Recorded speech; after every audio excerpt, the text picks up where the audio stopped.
So I would just like to introduce Martin Palmer. We are really immensely privileged to have Martin here with us today. No, we are. And we're very grateful. He's a great friend of Jay's, and it's lovely that Jay's managed to persuade him to come. I got the bruises. You got the bruises, yes. Bruises.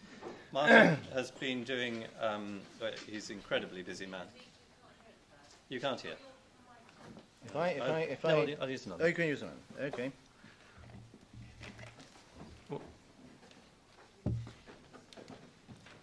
Can you hear me? Apologies. So Martin has been doing, he's a very, very busy man and is doing amazing work with the Association... Alliance of Religions and Conservation. The Alliance of Religions and Conservation. And this is marvellous work. You may well have seen Martin on television. He's a very well-known speaker. And he is bringing together environmentalism and the church and the religions, I should say, bearing in mind that the religions are the largest landowners in the world, probably. And so they're the right people to talk to about environmentalism. So without further ado, I'd like to hand over to Martin Palmer. Thank you very much. Thank you very much indeed, Stephen. Well, thank you very much indeed. And my apologies. I would love to have heard the previous speech. It's taken me 4 hours to get here from Bath using public transport, or rather, lack of public transport would be a fairer way of describing it, I think. So apologies for being slightly jet-lagged without a jet.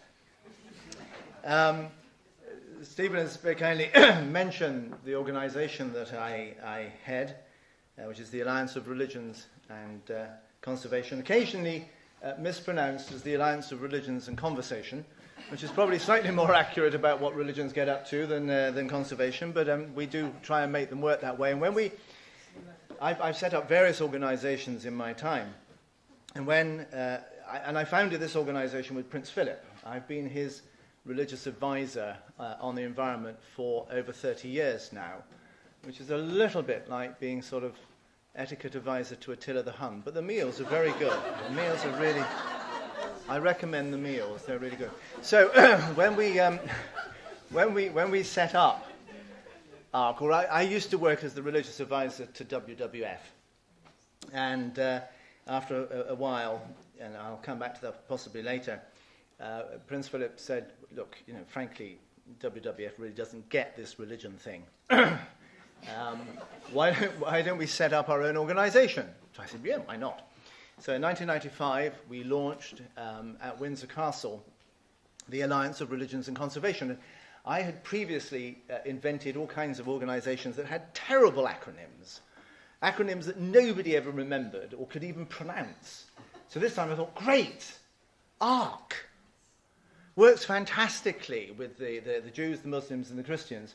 They get it. They go, ARC, oh yeah, great idea. Falls flat as a pancake with the Buddhists, the Hindus, the Daoists, the Jains, the Shintos, the Zoroastrians. They don't get it at all. But, who cares? They're not half the population of the world.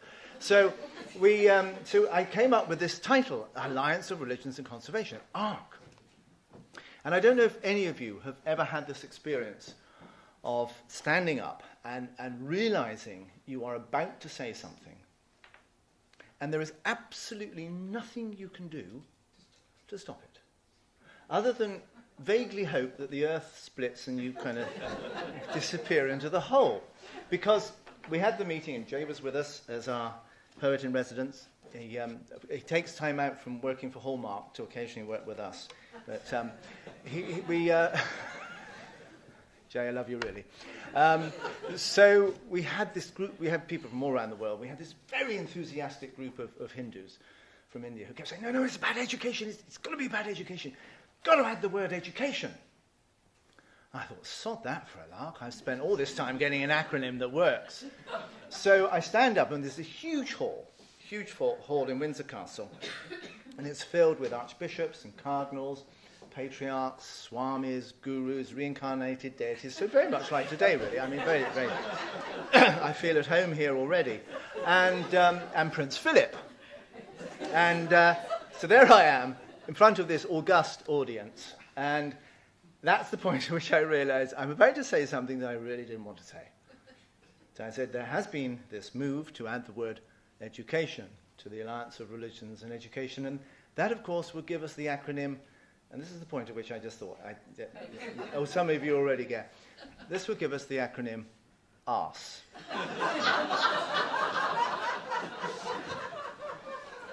Now, unlike you lot, and I just make that comment, unlike you lot, there was a deadly silence. A deadly silence. And I'm just thinking, I can't. And then this voice booms out from here, from Prince Philip. He goes, "He just said arse in front of the Archbishop of Canterbury." So, please, when you go home to look us up on your computer, don't put in the word arse. If your computer gets seized, it'll only cause embarrassments. It is actually ARC. But we actually do have a serious purpose, which is that we exist as a secular organization. We're not funded by any religion. We have no formal ties with any religion. But we work with every major religion around the world, developing environmental programs through really two different sources within their strengths. And when I say every religion in the world, we work with 12 major faith traditions. That's the Baha'is, Buddhists, Christians, Confucianists, Daoists, Hindus, Jains, Jews, Muslims. Have I said Hindus? Yes, Hindus, Sikhs, Zoroastrians, and Shinto. Something like that, anyway. Within all those, we work with many, many different traditions. We have absolutely no interest in what unites them, because there's actually very little. What we're interested in is why people will do something because of their beliefs, and because usually they also have a very intense and deeply mythological and narrative relationship with the environment in which they live. So, for example, we work with, I think it's 23 different Buddhist traditions, because what is an issue for Mongolian Buddhists is a very different issue for what is the issue for Sri Lankan Buddhists. We work with over 70 different traditions of Christianity, ranging from the Orthodox Church, the Catholics, Anglicans, United Methodists of the United States, and then smaller and more indigenous churches like the Toraja Church of Indonesia or the Kimbanguist Church of the Congo, because each of them have their own strengths, their own wisdom, their own insights. And we work with, in all the faiths, we work with different traditions. And our aim is really to do two things. The first one is to help the faiths rediscover within their own teachings their understanding of our place in creation. To have a sense of the story that gives them a sense of why we are here and why everything else is here. And a lot of that is simply asking, knowing enough to ask a vaguely intelligent question, because when you do that with people of faith, they love to tell you the rest, particularly how wrong you were in asking that question in the first place, which is usually the way it goes. But we've spent 30 years helping the faiths to really dig deep, discovering not only within their sacred books, but in their rituals and traditions. So we'll give you one very simple, and it's what we call the wisdom tradition within the faith. So a very simple example would be that when communism fell in Mongolia in 1991, Mongolia was the second communist country in the world, 1924, there had been 250,000 monks and 900 monasteries and temples in Mongolia in 1924. By the time communism fell in 1991, there were 3 monasteries and 14 monks, all of whom were actors. They were there for the tourist trade. Within 6 months, for reasons that I won't go into now, but it's an extraordinary story, within 6 months, Buddhism had resurged in Mongolia after the collapse of communism. And we were brought in to help develop and work with that tradition.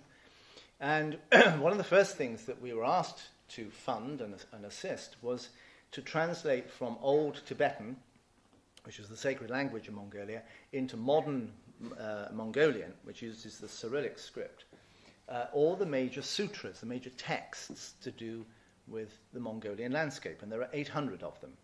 So every mountain, every valley, every river has, every major sort of rock outcrop has a sutra. And these sutras, Buddhism is quite late into Mongolia. It really arrives in the 14th, 15th century. But clearly what they were drawing upon was the fact that because shamanism had failed to manage the population growth and the ecology had collapsed, the Mongols had moved out. It was a classic story of when a spiritual tradition fails to handle the abuse of nature. And what the Buddhists did was to encode into their sutras memory of how overexploitation of a particular zone, particular area, had caused the destruction of the environment and therefore the destruction of the society. And we discovered, of these 800 sutras, for example, I'll give you one example. The major mountain to the south of the capital, Ulaanbaatar, is called the Bogd-Gaan.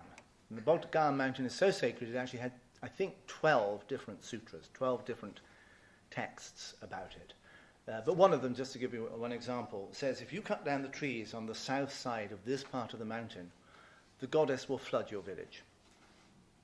That's how you encoded memory of what had gone wrong before, of how the previous belief system had not managed to manage the environment. And we translated these 800 with the Buddhist community there. And then we created, with the World Bank and the WWF, a map based on what the sutras said about where were the vulnerable areas of the land, where could you basically, do pretty much what you wanted, and where were the areas that you absolutely were taboo, that you did nothing. You cut no tree, you dammed no river, etc. And not entirely to our surprise, but to everybody else's surprise, when we laid that map against the United Nations map of the vulnerability of the landscape of Mongolia, it matched almost exactly.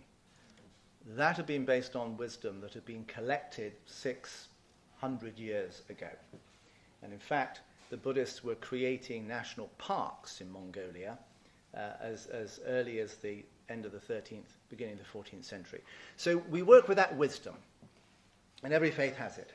But we also work with what we call the business of religion, because, as Stephen mentioned, the faiths are major stakeholders. 85% of the world's population claim to belong to one of the 12 traditions that we work with. And of those 12 traditions, they own 8% of the habitable surface of the planet, outright. Forests, farms, Felixstowe, the big shopping centre outside Sheffield, entire cities, etc. But then on top of that, there is a further 15% of the planet that is considered sacred, and we've done a very big project with the International Union on Conservation and Nature. They produce the red data books that come out every year telling us what species are most endangered. And we did a survey of the sacred landscape. It is about 15%. Now, this landscape isn't, on the whole, owned by the faiths. So, for example, we've done major programs in China with the Daoists and the Buddhists in China on their sacred mountains. They don't own those mountains. They own perhaps half of 1%, which is the land around their actual temples. But their influence, the creation of what one might call a sort of numinous penumbra, which protects that site, is huge. And even through the destruction of the Cultural Revolution between 1964 and 75, those sites survive better than elsewhere. And we did a project with Oxford University on sacred sites in Mongolia, China, and India. And we looked at the fact that these sites are far more, to use this dreadful language of the conservation movement, biodiverse, i.e. there's lots more bits of nature on these sites than comparable sites nearby. Very interesting project at the moment with Oxford on whether the sites always were more full of nature, more biodiverse, and that's why they became sacred, or whether being sacred actually meant that species survived there, whereas they were hunted to extinction or chopped down elsewhere. So that's important. The sacred landscape of the world as a conservation reserve is enormously important. Some of you may know the project that's been hugely successful in Britain for the last 35 years, I think now, the Living Churchyards project, where we now have something like 8,000 churchyards in Britain that are local conservation sites. Because again, where you've just buried Granny, you tend not to plough. And where you put Grandpa, you tend not to go hunting. Mind you, my mother once caused great controversy writing for a church newspaper and claiming that those enormous Victorian monuments, to the sort of the family and the grandfather and all the rest of it, were actually designed to make sure the bugger never got out. Which I think probably is, certainly the Chinese feng shui system is entirely designed to make sure that Granny doesn't get out and come back and haunt you. So we deal with that. We deal with the fact that 50% of the schools in the world are still run by religions. And in sub-Saharan Africa, according to UNICEF, who we work with on a whole program on WASH, sanitation and health in schools, that's 64% of the schools in sub-Saharan Africa. They are the fourth largest investing group in the world. And Jay has just done something utterly scandalous, which is that we wrote a report for the UN based around the Sustainable Development Goals, which we coordinated the relationship between the faiths and the UN on these Sustainable Development Goals, the 17 goals that will guide basically development worldwide for the next 15 years. And out of that came a huge interest from the UN in the investment capacity of the faiths, because the goals can only be achieved by actual investment, not by grants. And I asked Jay if he would weave through this report to the UN poetry. Well, to say they were horrified, but putting it mildly, we actually had and I don't think Jay knows this, we had a response back from the UN, and they said, we can't publish this. I said, well, why not? And they said, well, because it's got poetry in it. I said, yes. They said, but the UN only publishes facts. I said, oh, well, it's very straightforward. You see, in the religious world, poetry is fact. And they went, yes, but it references myths. I said, yes, in the religious world, mythology is a fact. They went, oh, okay, that's all right then. So officially, according to the UN, poetry and mythology are facts. This is slightly disturbing to poets and religious people altogether. But anyway, we got it through. So they are the fourth largest investing group in the world. And they publish more weekly newspapers, magazines, journals, and run more television stations, radio stations worldwide than the whole of the European Union. So they are major business partners as well for conservation. So that's what I do. My job is to oversee and help and guide that. But I want to take you into something slightly different. I get asked to address all sorts of gatherings of clergy and the such like around the world. And usually I start by saying, I have heard countless sermons. I'm a Christian, I'm an Anglican lay preacher. And I've heard countless sermons in churches all around the world where people say, now you see, God created everything in 7 days, and he said it was good. And then we came along, and basically we buggered it up. And we kind of start from that sort of guilt-sin trip. Well, one of our problems as Christians is that we don't understand the Old Testament, the Tanakh, as the Jews call it. We don't understand it because we haven't got the commentary. And the Talmud, which is the commentary produced round about the time that Christ was alive, on the Torah, the 5 books of Moses, the first 5 books of the Bible, is absolutely clear about Genesis 1 and 2. And it says, nobody should be allowed to read Genesis 1 and 2 alone, because there are so many unanswered and unanswerable issues and questions in it that you would go mad if you thought you had the answers. That's the problem with fundamentalism.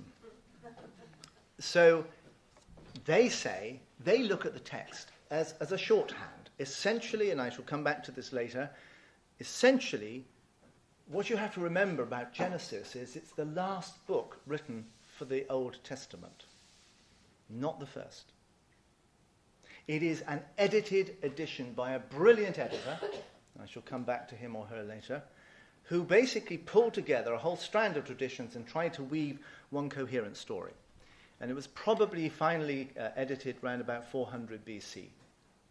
The vast rest of the text dates back to 1000 BC. So you're dealing with something that in a sense is already a synopsis.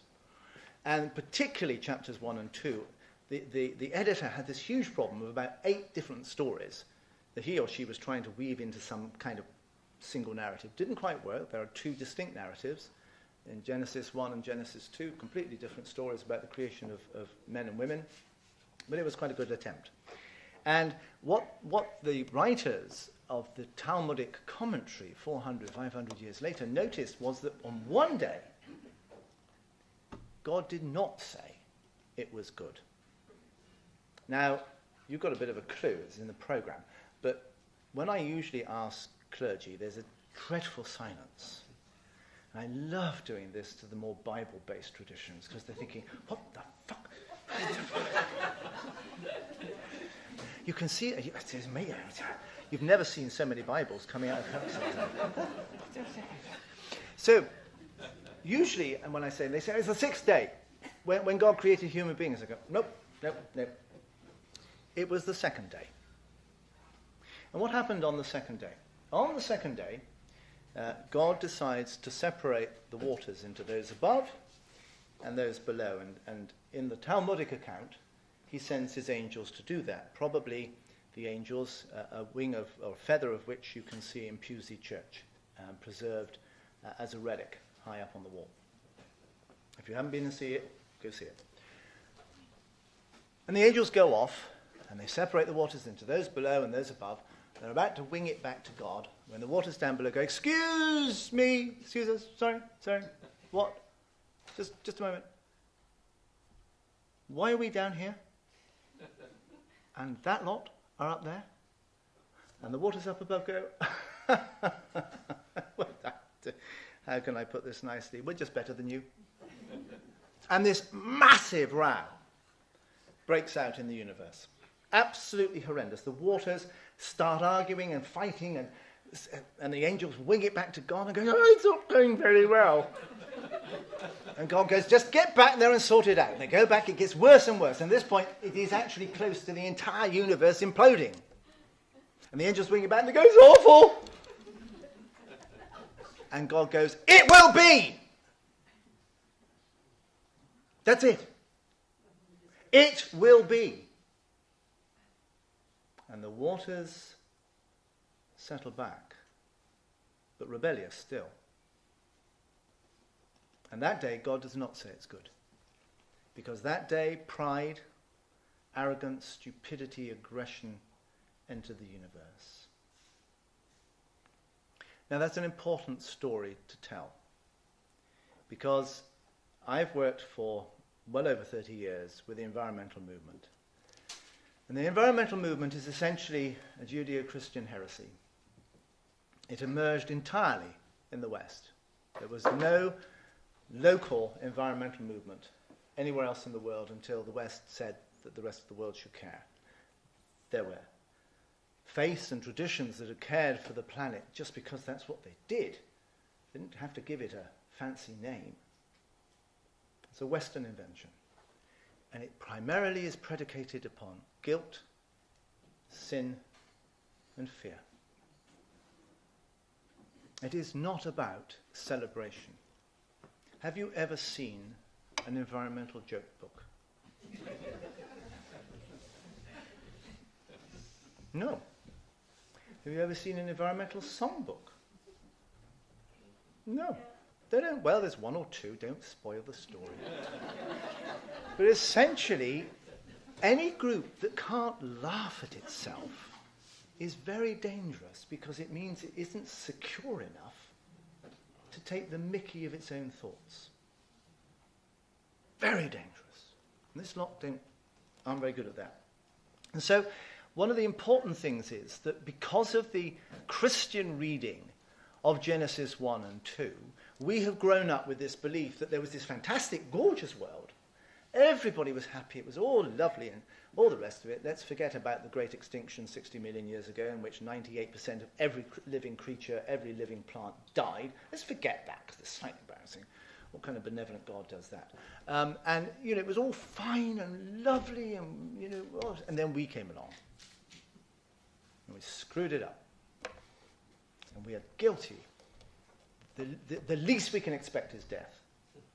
The worst is eternal punishment for who we are. And that's the basic premise of most of the environmental movement in its big form. We are the guilt makers. We have brought death to the planet. And there is an element of truth in that. But if we think that actually this was a perfect planet beforehand, we are screwing ourselves up psychologically. And the Talmud goes on to say that if you think that this world ain't very good, you should have seen the previous 938 attempts by God to create a world, because they were really crap. Because if we can see our relationship with the divine as being co-creators, this is a massive experiment. It's not set in rigid lines. It's a massive experiment. And we have the privilege of being a small part of that.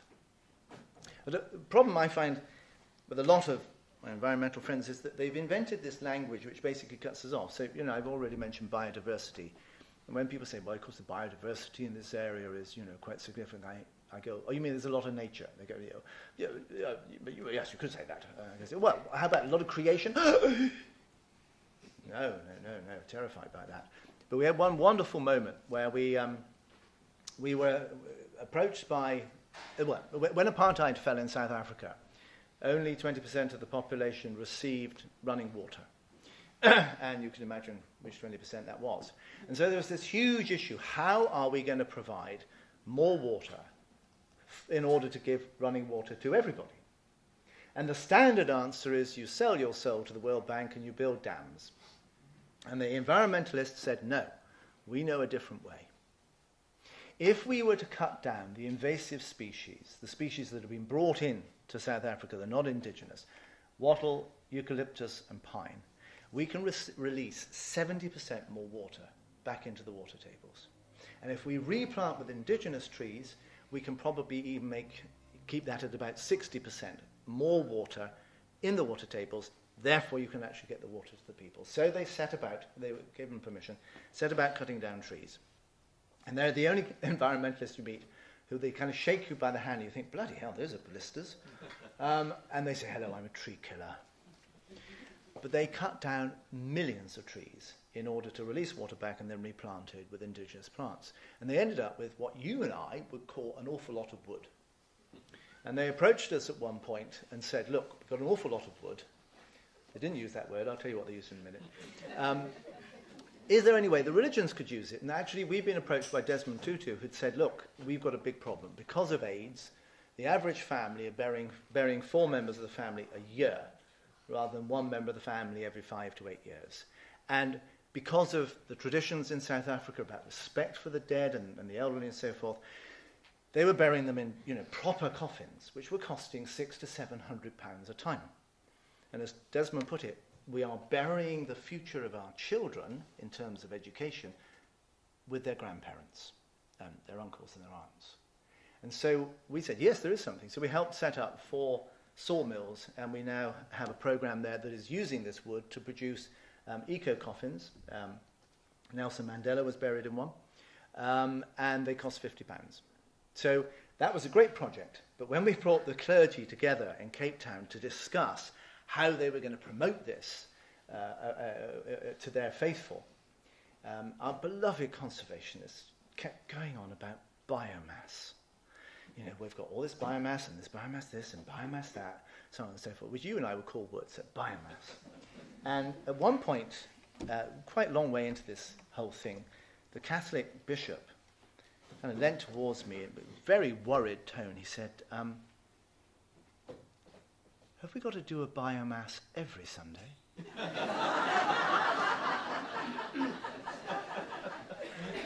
So we create languages that make us feel special. I'm a theologian. I know all about creating languages that make us feel very special. It's not very accessible. So I want to get back to this issue of the second day, because I think we are in danger of loading ourselves with useless guilt. And we are in danger of making ourselves sinners. And we are in danger of losing a sense of wonder and celebration of what there is. And the Orthodox Church do not have that sense. The Orthodox Church never believed in original sin. They thought we were completely mad about that, which I wholeheartedly agree with. Their tradition is that, yes, we have a very special role in creation. We are the priests of creation. Now, in the Orthodox Church, a priest is chosen by the local community. They're not appointed by some bishop. They're chosen. So, it could be the school teacher. It could be the carpenter. It could be whoever, someone they trust, who then becomes, as it were, their representation to God and the vessel through which God's grace comes to the community. And the ecumenical patriarch of Constantinople put it very beautifully. He said, we are simply yet gloriously the conduit of God's blessing to creation. When were you last asked to think about how you are a blessing to creation? Most of our language is about how you mustn't do this and you mustn't do that and you can't do that and you should give that up. It's not about blessing. It's about punishment in a sense. It's about... and another point that religions make is, look, you can ask people to fast for a while. We have Advent, just about to go into it tomorrow. We have Lent in the Christian tradition. We have Ramadan in the Muslim tradition. We have Pansa in the Buddhist tradition. We go into these periods of simplification, of reflection, of an awareness of how short we have fallen of the glory of God. And then we party. We have Christmas, we have Easter, we have Eid al-Fitr. If you've ever been in a Muslim country at Eid al-Fitr, you don't get to sleep, it's too noisy. And Pansa, we have Wesak. So, yes, we ask people to simplify. But we don't ask them to do it for the rest of their lives. We ask them to do it for a particular period and to reflect back on what else you do, and then we party. Now, I'm a China specialist, a China scholar. I translate Chinese classics for Penguin Classics. Jay works with me as a wordsmith and is quite simply one of the most extraordinary people at dealing with how a text works. My translations, by the time they get to Jay, could probably be politely described as Chinglish. And then Jay goes, is this what you mean? And I go, no. And he goes, well, that's what it sounds like. Really? Oh, God. So we work together. It's wonderful. We've worked for 21 years on Chinese texts. So I know my Chinese stuff inside out. Now, the Chinese don't really have a creation story. The one story they have probably dates from around about the 10th century AD. And I'm going to tell it to you because it's a very different story from the Western story, in which, whether you tell it as the 6 days of creation from the Bible, or whether you tell it as evolution, in which case we have this evolution tree, and guess who's sitting on the top of it? Ooh, us. Which is entirely biblically based. The Chinese story goes like this. When there was a kind of Big Bang, and yin and yang were created, yang, of course, becomes the heavenly source, yin becomes the earth, ground. And at the moment that yin and yang are created, in this sort of Big Bang moment, a creature was created called Panku. And Panku starts off about this big. And then over the next 18,000 years, he grows 1,000 feet a day and becomes this huge creature. And it's Panku who carves the valleys and the mountains and the oceans and the spaces for this on the planet, on Earth. And then, as in so many creation stories, he dies, and when he dies, it's his blood that becomes the rivers and the oceans. It's his flesh that becomes the soil. It's his hair that becomes the forests and the woods. It's his bones that become the ridges of the hills. And then the text asks, and where did we come from? And it's a slightly less elevated version than the Judeo-Christian Islamic story, because the text says, we were the parasites on his bum. Now, that's not the most laudatory place to come from or to be, really. But it's fascinating because, in a sense, it is saying, who the hell do you think you are? Which, of course, is exactly what God says to Job. If you've never read Job 38 to 40 in the Old Testament, read it.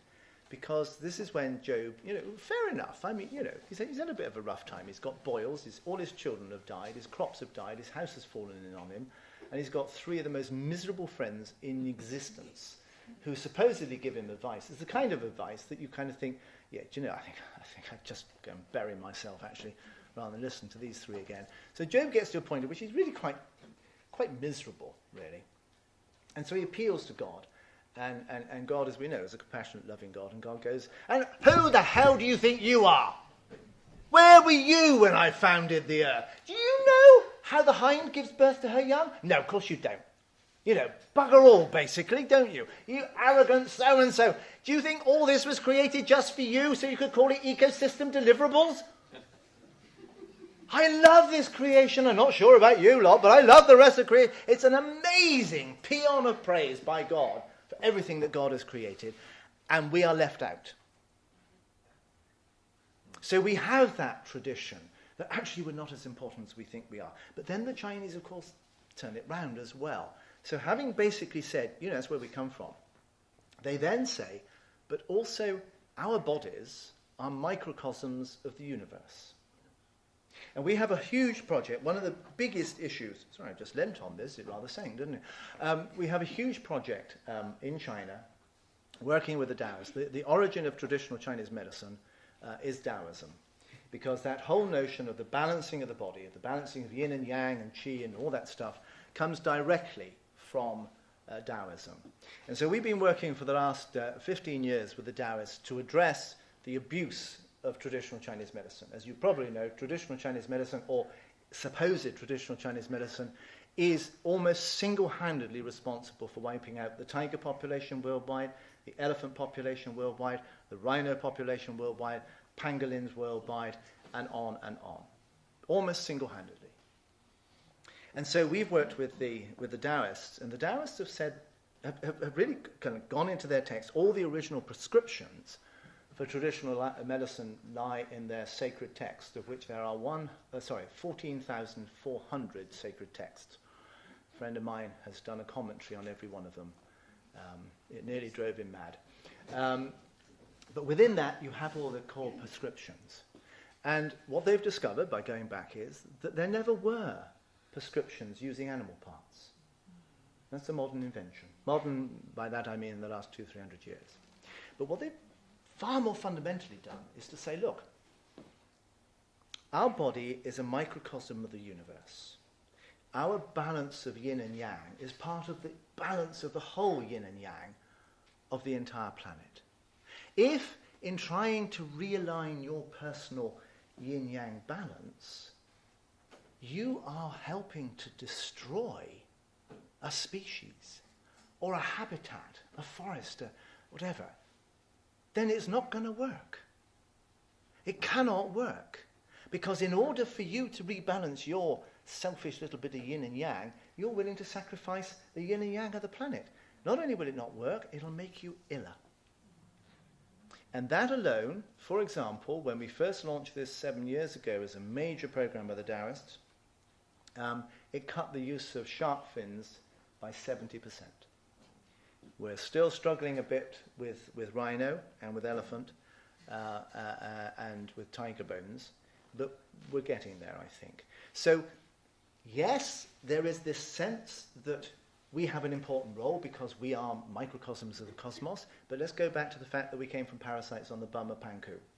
We have to find our place within that much, much bigger picture. That's what it's really all about.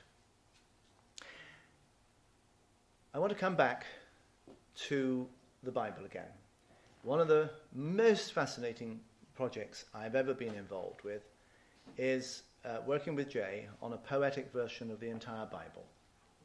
And this rises, Jay will possibly speak about this tomorrow, this arises from the fact that Jay, as a Christic poet, a Christ-centered poet, was challenged by somebody who thought that he was a manifestation of evil and Satan and was anti-Christian, which I think is a little severe. Only a little severe, but a little severe. And in response, he was being quoted all these verses from the Bible, which proved that he was, in fact, a manifestation of evil. I, by the way, have been denounced many, many times as the forerunner of the Antichrist.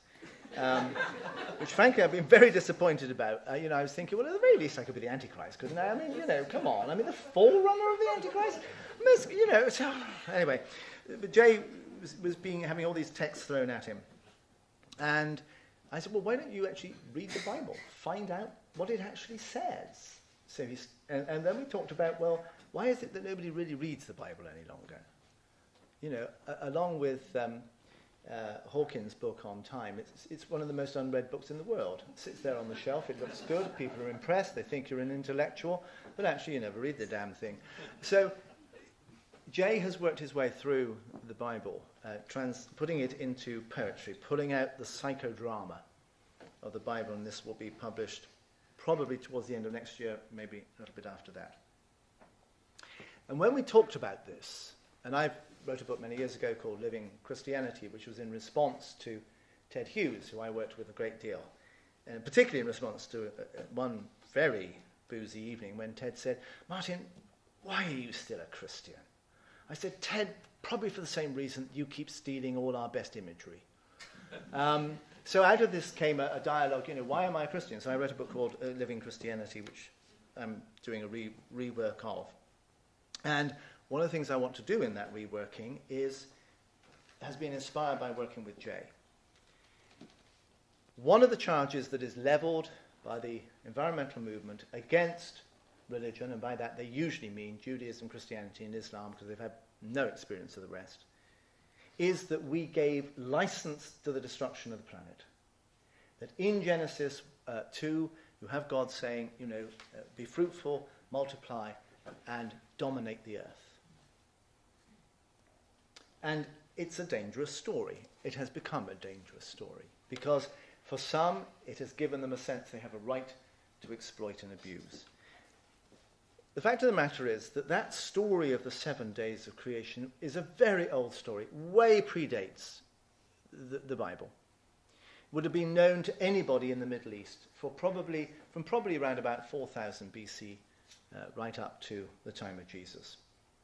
But in the traditional telling of the story, the creation of human beings was as puppets of the gods. We were there, we had no free will. We were there to dance to the tune. Think about Homer, about how Homer in the Iliad depicts the Trojan Wars as essentially the rivalry between different gods, who then use the human beings as their playthings to act out their jealousies. A little bit like the Cold War, we used various nations around the world to get at the Soviet Union, and they did the same back to us. We had no free will. We were puppets. The revolutionary thing of the editor of the book of Genesis, round about 400 BC, was that he or she said, what if we weren't the puppets? What if we could decide not to do what the gods or God wanted us to do? What if we could say no, do something different? And that radical retelling of the story has shaped Western intellectual life ever since, emotional life ever since. It introduced the notion of free will. It introduced the notion that every single one of you here has taken for granted, that you can decide for yourself. That insight, that amazing psychological religious insight, was a deliberate change of a traditional story by an amazing editor-author. The trouble is that it unleashed, in the last 400 or 500 years, an arrogance about our attitude and use of the rest of creation that we now have to address. And so Jay and I are now working together on saying, okay, if the editor could play that much with an old story, we can do the same. We need to now retell the story of Genesis that doesn't get rid of free will, but does give us the notion that gives us the freedom to be partners with God. Not dependent on God. Not living in a sense of, oh God, I'm so sorry, but actually, okay, God, how are we going to handle this? What are we going to do next? What's the potential here? One of the things that we do in the work between the religions and the conservation groups. We work with every major conservation organization in the world, with the UN, the World Bank, WWF, Greenpeace, Friends of the Earth, the Nature Conservancy, etc., around the world. One of the things that we always say to them is, and we said this to the UN with their Sustainable Development Goals, there are 17 Sustainable Development Goals, which leaves a kind of block if you do them in a nice sort of rigid square thing. And all our faiths, when we had the meeting with the faiths and the UN on the Sustainable Development Goals, we've got an idea for the 18th goal. And they all went, no, we only got 17. And we said, no, there's an 18th goal. I said, okay, what is it? We said, celebration. Celebration. How often do we actually say, do you know, that's not bad? How often do we think, do you know, that was a bit of a blessing? How often do we actually go, good grief, look at the sheer overabundant wonder of what we've been given? The Sustainable Development Goals contain not a single emotive word. There's no use of the word love, compassion, pity, generosity, honesty. None of that language, because it's written by bureaucrats. The great gift of the faiths is that we actually are largely poetic. We are a narrative species. I once had to address a gathering of nearly 2,000 environmental scientists at National Geographic headquarters in Washington, D.C., and this was the first time they'd ever had anybody come and talk about religion. And I knew I was there basically as a sort of Aunt Sally to be knocked down. So I stood up and I started my talk by saying how delighted I was to be in here. I've been with you 24 hours. And I said how deeply, deeply disappointed I am in you all. And you could hear this kind of, no. We're supposed to be disappointed in you. What are you talking about? So I said, I've been here 24 hours. 24 hours I've been here. Not a single one of you has told me how old you are. Not a single one of you has told me how much you weigh. Not a single one of you has told me how many calories you have for breakfast. None of you have given me any data. All you've done is tell me about your wife, your mistress, your husband, your girlfriend, your boyfriend, your children, your granny, etc. You've told me stories. That's because we're a narrative species. No one was ever converted by a pie chart. Nobody. Occasionally I get something, well, actually, I was. And I think, yeah, I can see why you were, sunshine. We are changed by stories. And that's what we've got to start telling better. That's what we've got to start telling better. And I'm going to end, and then we open it up for discussions, with one of my favourite poems, not by Jay, but by one of his favourite poets. And my book, Sacred Land, which is a guide to how to read the sacred landscape of basically of Europe, but primarily of Britain, in terms of everything from the way that our fields are laid out to the way that our cities are designed. I've used this in this and also in previous books, and it's written by a wonderful poet called Prue Fitzgerald. And I'll end my bit with this. And this is her poem, We Have Forgotten the Names. We have forgotten the names. We ignore the places, and the face of God lies unrecognized in the fallow fields of our desecration. Become the flower of the rock's memory. Be heard as the groan of the high mountains of the world, and in the curve of the straight line, behold your God. Thank you.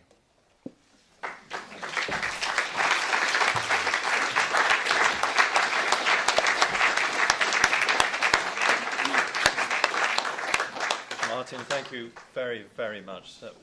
I can see why you're so popular. That is amazingly entertaining, but also a terribly important talk.